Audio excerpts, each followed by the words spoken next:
Well, now that they've confused me, we're gonna come back and I'm trying to answer it the way you would like to hear it. Yeah, but what does it matter? It's the same thing. Okay, what's the difference between the two? For your pleasing pleasures. That made no sense. Now you're gonna have to cut shit. Cut it out. All right, let's go. From writing my first book to my second book, there was such a difference in the process. Like literally night and day. So much so that the second book almost didn't take place. The first book, Dreamseller, I had written while heavily under the influence, drinking endless amounts of wine and sniffing copious amounts of cocaine. Miraculously, that book was finished, it was published, and it did extremely well. There was an 8-year span between the release of Dreamseller to the release of the Streets of Baltimore, which is the sequel to Dreamseller. But what people aren't aware of is between that time where maybe people thought that I was working on that project, I wasn't. I was sinking deeper into the depths of my addiction.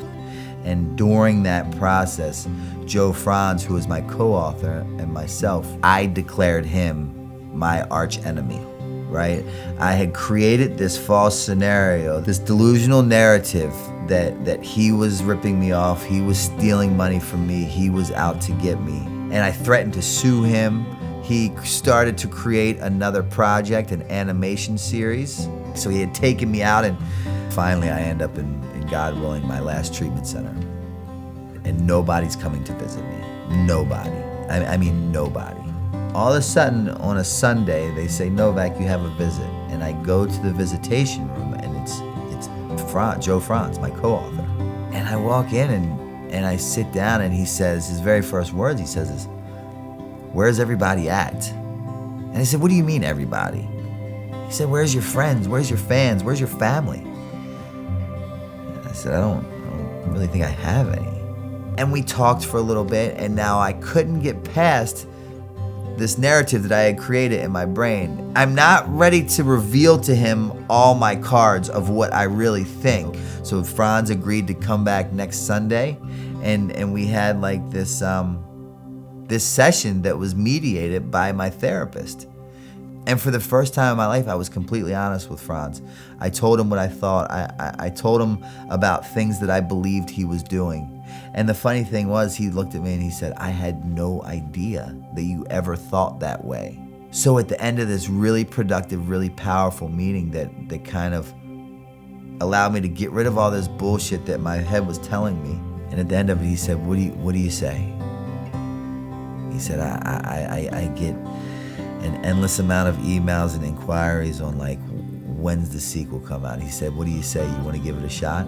And I said, yeah. And I said, but unfortunately, Franz, like, I haven't written one thing since I've written Dreamseller. I'm sober. I don't have any faith in my ability to produce anything that's worthwhile without being under the influence. And he said, just try it. And I'm completely doubting myself. Franz had agreed. He said, okay, if you can't write, that's fine. I'm gonna bring a recorder in, and I'll bring you the batteries, and I'll bring you a list of topics that I want you to talk about. So I said, okay. For once, I started changing my actions, right? My behaviors. I had to change my behaviors for my beliefs to follow. So although I didn't have any faith in what I was going to produce, I started to mean what I said and say what I mean. I was excited to say that I had done it. I had followed through with something for one of the very rare times in my life.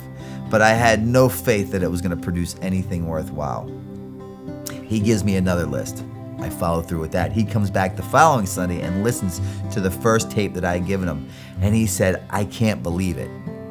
This is some of the best work that you've ever produced. You're remembering things that you've never talked about. So ladies and gentlemen, if you haven't done so yet, pick up a copy of The Streets of Baltimore, and I hope you enjoy.